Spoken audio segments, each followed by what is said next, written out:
Hello and welcome to the Watch News channel. I'm Nick and this is the Tudor Black Bay GMT in steel and gold.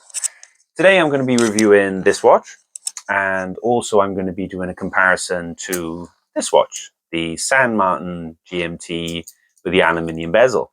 And this watch is homaging the steel variant to this watch, and this watch is dimensionally and specification wise exactly the same. It's only just got the gold and the different aluminium bezel, different color. Otherwise, it's dimensionally exactly the same. So I think we can do a decent review, decent comparison of the two using this watch. So thank you for joining me today. If you haven't been here before, I like to review watches. I've been doing a lot of AliExpress watches, but that's only because financially that's what I can afford. I don't get watches in for free. All my reviews are based on my own opinions. I'm not, they're not biased in any way. I'm buying all my watches. These are all bought by myself, and I'm funding the channel then by selling and buying more. So hopefully you're going to start seeing a few more higher end pieces coming onto the channel, as I've got a few friends who've bought some nice watches and they've agreed to let me review them. So it'd be nice to see a few sort of higher end pieces, higher end micro brands, entry level luxury, and then where I can, if I can get something a bit nicer, then I will. Let's get on with the review and the comparison. Cheers. So Tudor designate this watch the M79833MN-0001. Catchy. It's got a case of 41mm. We got 316L stainless steel and 18 karat gold. It's 14.7mm thick. We got a lug to lug of 50mm, a lug width of 22mm, and interestingly enough, waterproofness of 200 meters. Now, I was surprised when I saw waterproof written down when I looked on the Tudor website, because usually you say water resistance these days, because if you say something's waterproof, it pretty much needs to be waterproof, no water can get in under no circumstance, which is why they use resistance. But no, Tudor have gone with waterproof to 200 meters, which I think is interesting, as I don't see any other brands doing that. I don't know if Rolex do that. I haven't checked the site. I fear to go to Rolex sites because I'm never getting one. So, and in this watch is the in-house movement, the caliber MT5652, which is a COSC chronometer certified movement. So now let's have a look at the watch on my wrist. So I've got a 6.75 inch wrist for your reference, and I'm out here in my garden with a bit of sunshine, and I think the watch just looks absolutely fantastic. Now, of course, I like gold. You might not like gold. A lot of people don't. But I've got a thing for a bit of two-tone. I like a bit of gold. So this is right up my street. And I think it fits well on my wrist. Now, if you had a wrist smaller than 6.75, 6.5, I think it's going to weigh a bit too big. I think it's on the cusp for me, like it's just okay. If I had a slightly smaller wrist, I think it might be sort of overhanging then, because it has got a 50mm lug to lug. So that's something you want to consider if you have got a smaller wrist, is that this watch probably going to be 6.75 or up. So something I wanted to quickly show you here regarding the bracelet. So we've got the faux rivet vintage style bracelet. But it has got modern parts to it, of course. So it's got ceramic ball bearings for the clasp to clip into. So as you see here, you've got ceramic ball bearings on the outside, and you've also got them on the inside. Now, the reason I want to just quickly show you that on this section of the video is that I've got an AliExpress Tudor style bracelet, which I bought for a different purpose, for another watch. It's got push pins. It cost me about $20, I think it was, like £18. But as you can see, it's finished. It's finished quite well. It's not, the quality is not the same. But if I just get this clasp open, here we go. So as you can see, the finishes quite well, and it's got the ceramic ball bearings. Ceramic on the outside, ceramic on the inside. And I just wanted to sort of make a point to that, because if you were worried, because something that I thought when I first got the Tudor in hand was that, oh, well, you know, like you could tell if it was a fake bracelet because it's got the ceramic ball bearings. But no, this is a cheap $20 bracelet from AliExpress, and it's got those exact same ceramic ball bearings. So just wanted to make you aware of that. But then, you can see there the quality is not as good, but it's $20, so you wouldn't expect it to be. Whereas the Tudor bracelet, beautifully finished, beautifully milled, and you've got a much nicer profile to it to sit against your wrist. But yeah, those ceramic ball bearings, I think it's just something to be aware of. But it is a lovely clasp on the Tudor, and it does sit nicely against the wrist as well. So it's only got 3 holes of micro adjust though. You could have done with a few more, and they could have fitted more into that clasp as well. But for whatever reason, Tudor decided 3 was all you're getting. So let's have a closer look at the watch now. So of course, the Tudor that we have here is the steel and gold version of the GMT, which can currently be bought for $5,850 or £4,910. The non-gold model can be purchased for $4,300 or £3,590. And the non-gold comes in both black and opaline white dial variants. The steel and gold only comes in black. Of course, the white dial variant only recently released by Tudor at 2023 Watches and Wonders. But so far from what I've seen, it's been well received. A lot of people on the group seem to like that dial. We're going to be comparing the Tudor to the San Martin in a bit. And interestingly enough, the San Martin came in both a black dial and a white dial before Tudor released the white dial, back in Watches and Wonders. So this has led to many commenters on forums and groups to say that Tudor has copied San Martin. What San Martin owners don't tend to acknowledge, though, is that Monta have been doing an opaline dial for quite a while on their watches, and they actually released a Pepsi GMT in February 2023, and Monta call it opalin rather than opaline. Although it's sort of limited edition, it's closer in dial color to the Tudor than the San Martin, which is actually more of a champagne color. But that did come out in January 2023. So who copied who? So here's the Tudor and the San Martin next to each other, just to give you an idea of the different sizes. So the Tudor's 41, of course, and the San Martin's a 39mm case. So the Tudor outweighs the San Martin by quite a bit. As I mentioned earlier, the Tudor is a thick boy. It's got the pounds. As you can see in the side-by-sides here, the Tudor is a much larger watch, but of course it is 41mm against a 39mm case. But on my 6.75-inch wrist, I do feel the Tudor wears really well, as I said earlier. And then the San Martin, of course, wears really well as well. So let's have a quick look. So here's the Tudor, and a quick little wrist roll, and then you can see how it looks there on the wrist. And then if we move into the San Martin, it looks equally at home on my wrist. You could say that it fits a bit better because it does sit within my wrist quite a bit more, but I don't know. I feel that as long as your lug to lug is within your wrist, you're okay.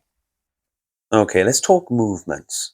So the Tudor houses the in-house caliber MT5652, which was released in 2018 and is the first in-house GMT caliber from Tudor. It beats at 28,800 beats per hour and has a power reserve of 70 hours. Of course, then, it's also a certified COSC chronometer with a silicone hairspring, and it gives a average of -4 to +6 seconds a day. So the San Martin, in comparison, houses the brand new NH34, Seiko NH34, released last year, which beats 21,600 beats per hour, has a power reserve of 41 hours, and out of the Seiko factory, the accuracy is stated between -20 and +40 seconds per day. So the Tudor's got a 48 notch bi-directional rotating bezel in 18 karat gold with a 24-hour graduated matte brown and black anodized aluminium insert, and it's beautifully crisp. Tudor do their bezels so well. I had a Black Bay 58 and that had beautiful crisp notches as well as same as this on this GMT. Beautiful crown, pops out lovely. The windings gorgeously smooth. The in-house movement really showing the quality there. You can just feel it through the crown. It's so smooth. And that's what you're paying for. You know, that's what you're paying the big bucks for. You're paying for that quality movement that's been refined and quality controlled to the point that it is where you can feel it through the crown.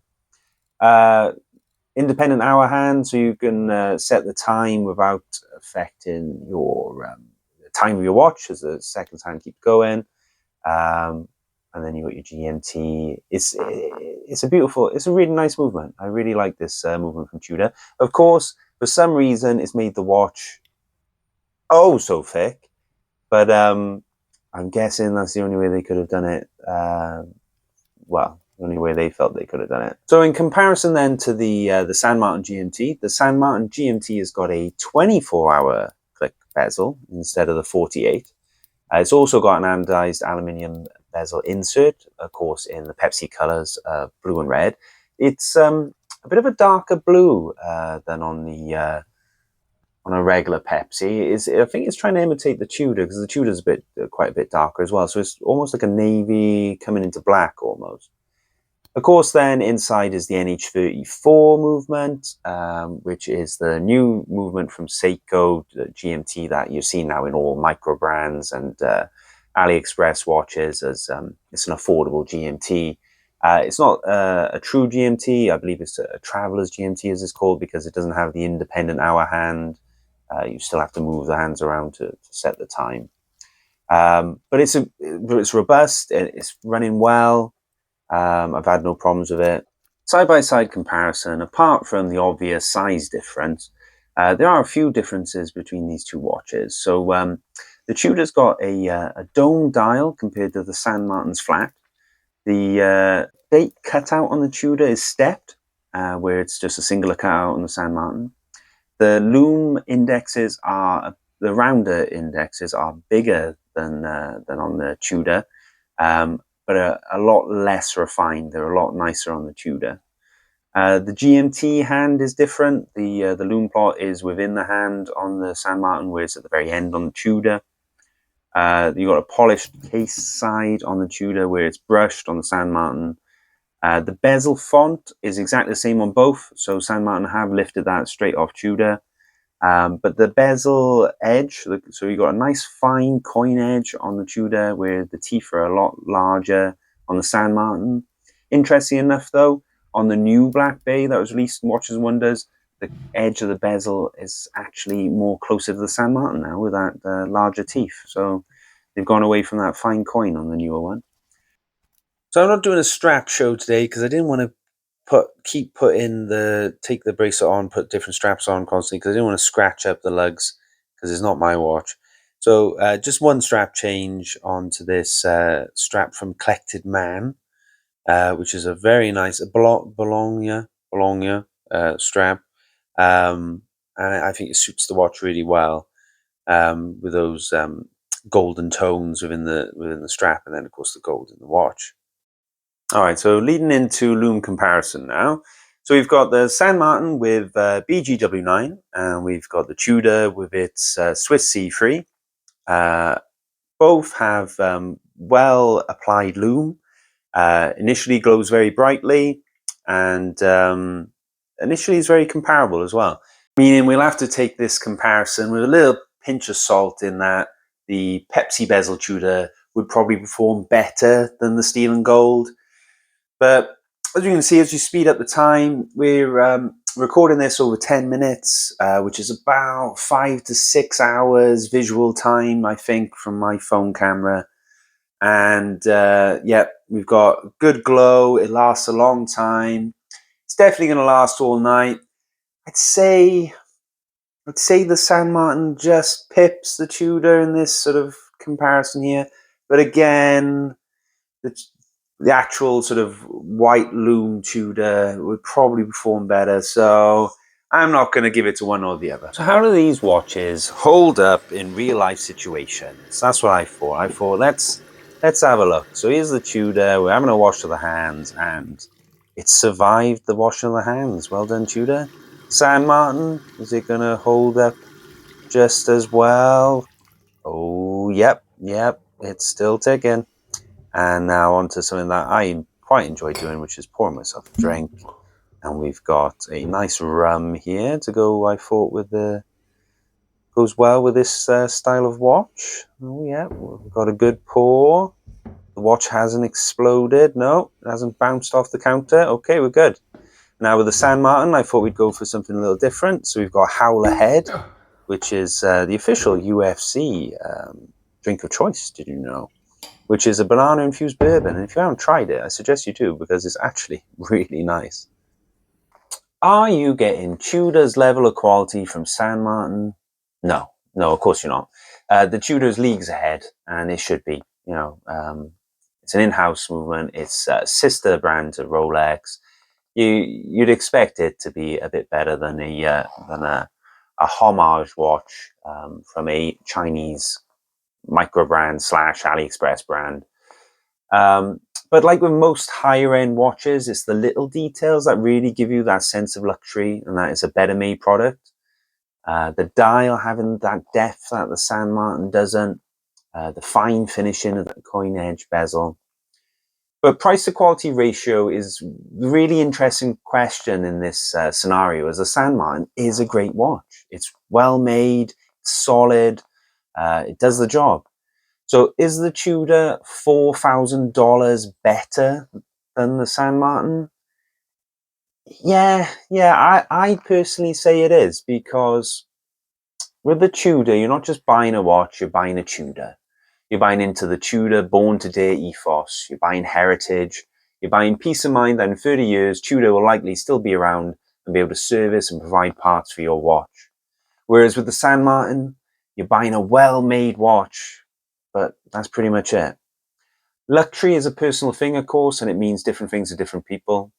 A debate relating to this steel and gold model of the Tudor GMT is that it's a knockoff of the Rolex root beer, with many watch aficionados declaring it similar to the Rolex, making it in their eyes a homage. Everyone's got their own views, and everyone's got their own definition of luxury and what is a homage as well. So what's your opinion on this? Is the San Martin an affordable option for those who can't afford the Tudor and would like a taste of that design, which according to some is just a homage itself anyway? Or are you in the camp that no one should be able to homage designs at all, and those who can't afford the big brands should just really appreciate them from afar?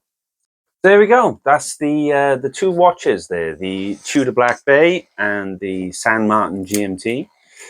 Two very good watches. The GMT price point being, of course, a million miles apart, with the Tudor costing $5,850 or £4,910 currently, if you were to buy brand new.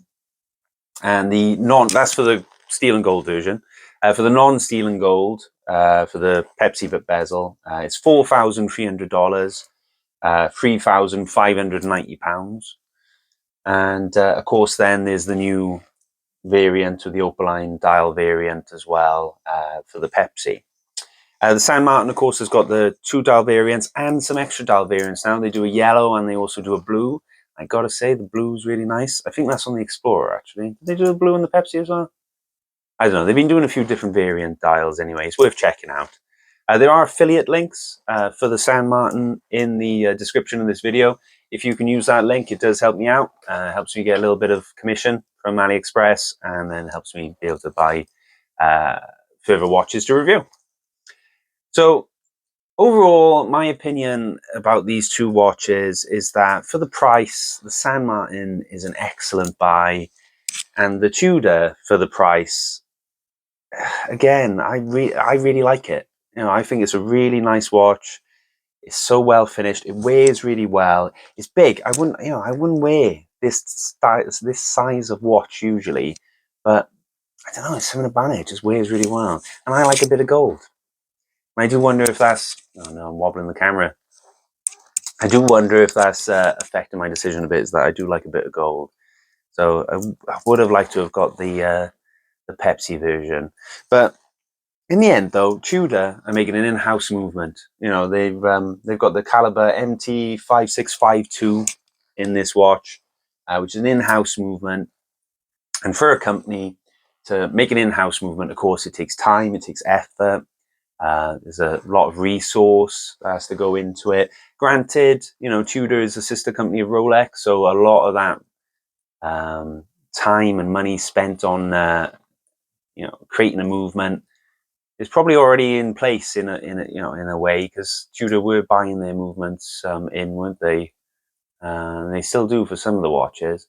But the fact that they've done that, though, they're not then a watch assembler, they're a watch manufacturer. You know, they make the case, they make everything, they make the movement, which makes them a better value proposition in my eyes to just a watch assembler. But then there's nothing wrong with using movements from other watches. Back in the day, that was the norm. You know, everyone used everyone else's movements. You know, so it depends on how you look at it, really. But that's the thing with the luxury watch industry now, is how you specify that value for yourself. Because technically, all these luxury watches are luxury. You know, this is a luxury watch. The San Martin's a luxury watch. It's a watch that costs more than 10 quid, you know, more than $20. You can get a watch for $20 that will do you the job of a watch very well. You don't need this watch, you know, you don't need it. A lot of people, they say that they have a tool watch and they need it for their work. They don't. You know, you can wear Casio. You want it. You want it because it's nice. Luxury is very subjective. So that value is up to you, really. You know, like, I think this is a beautiful watch.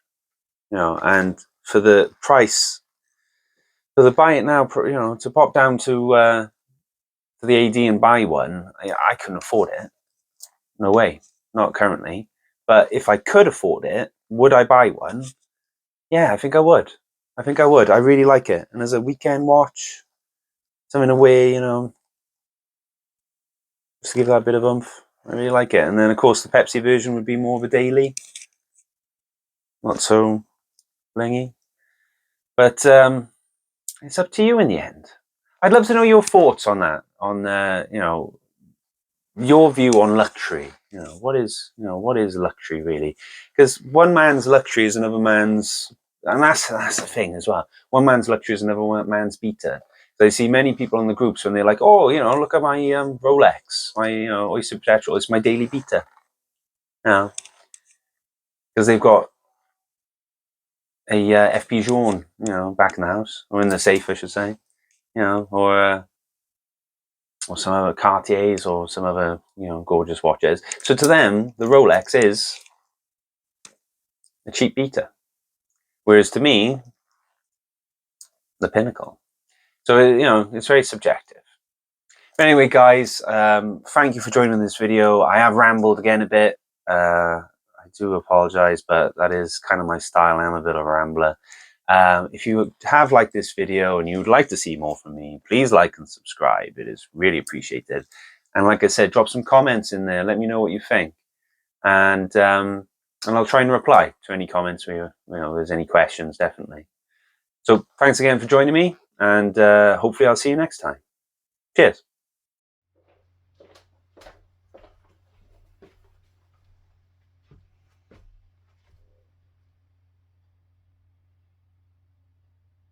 Why am I in here?